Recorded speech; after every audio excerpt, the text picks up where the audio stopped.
we've got to give credit where it's due. And Vivek Ramaswamy actually nipped it in the bud in this particular debate clip months ago. To be your nominee. We know. Sorry, give me a sec, guys. I also want to close with one message to the Democrat Party. End this farce that Joe Biden is going to be your nominee.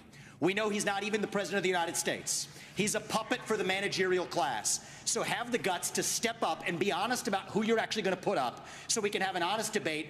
Biden should step aside, end his candidacy now, so we can see whether it's Newsom or Michelle Obama or whoever else. Right, just tell us the truth so we can have an honest debate. Wow.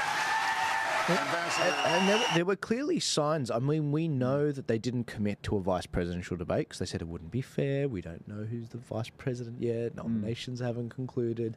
And it's like they were always intending on doing this, but they were keeping their options open until the very day Trump accepts the nomination, which is right now. I mean, yeah, I guess, yeah. Do we know they were always intending on doing this? I mean, let me put out a counterfactual. Let's say Biden wound up doing quite well in the last debate.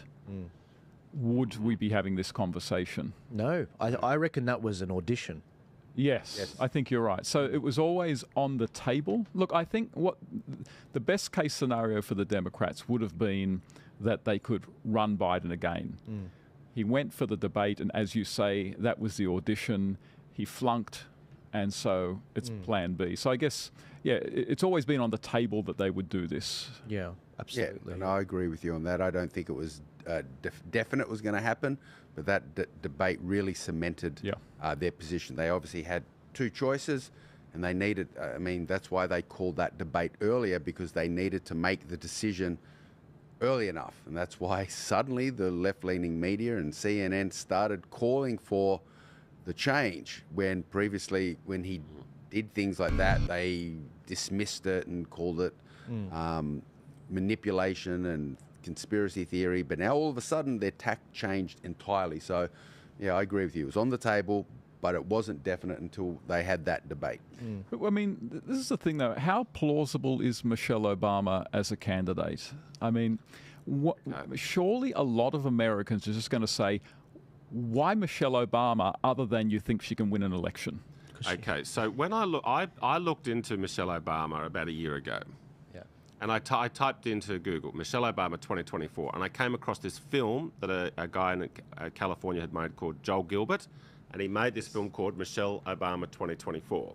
I watched it twice, and I thought, okay, this is extremely well researched, and what the thesis of it is Michelle has written 2 autobiographies. Okay, these egomaniacs can't help themselves, like a husband. Now, but then Joel Gilbert went down to her hometown of Chicago and spoke to her mother, her school friends, her school teachers, her ballet teachers. He really did a deep dive and found out a very different story to what Michelle had told us in her biographies. The truth is, Michelle Obama is an acutely political person, and she has been since the cradle. Her father was a reasonably senior person in the very corrupt Democratic Party machine that's been running Chicago for about 100 years. He was like paid by the government to sort of do party affairs for the Democrats. Michelle Obama's best friend growing up was Jesse Jackson's daughter, who just lived around the corner. Jesse Jackson was the Barack Obama a generation ago, a black guy, charismatic, good speaker, who almost won the Democratic nomination.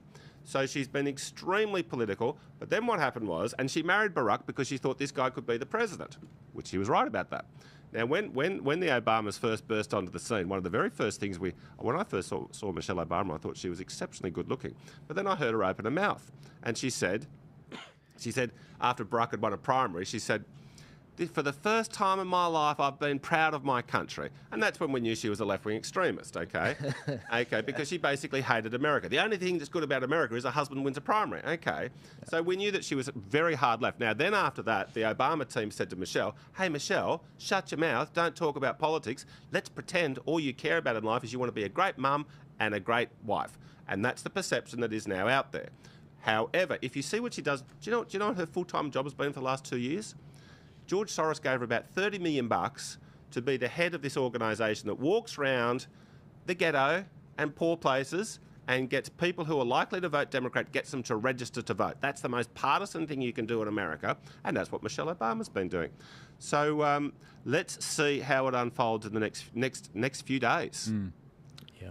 See, that's the thing. It kind of reminds me of, this is going to be, you're going to think I'm drawing a long bow, but the voice referendum, where opinion in favour of the voice was quite high before people actually knew anything about it. Yes. The vibe. Exactly. And so you might find something very close to that again, that no one, as John said, no one knows anything about Michelle Obama, other than that she's a good mother and a good wife. And that's wonderful stuff. But the more, and of course, the Republicans will have their file, and they are just waiting to pull the trigger. Oh, no, look at the language I just used. They're just waiting to push the button. Oh, I did it again. They're just waiting to do something to release all this information as soon as she's announced as a candidate. Yeah. They're ready for it. Yeah, it is astonishing. It's like if you get into bed with the right person, then you can run for president. It's just like, isn't that a shock? All these sinful metaphors we're using. What is this? No, well, I think you're right, Stephen. You're a bad man, Steve. They recognise if Michelle could have contested, if she wanted to be the president, she could have contested. Sorry, guys. I think President Trump is walking out now. This might be a false alarm. I am just watching. Let's watch the lead up. Oh, here we go. Oh, it's good that it's live music and not audio, because it might get me nuked in some place. Okay, he is getting on stage. Ladies and gentlemen, reshare it. This is the time you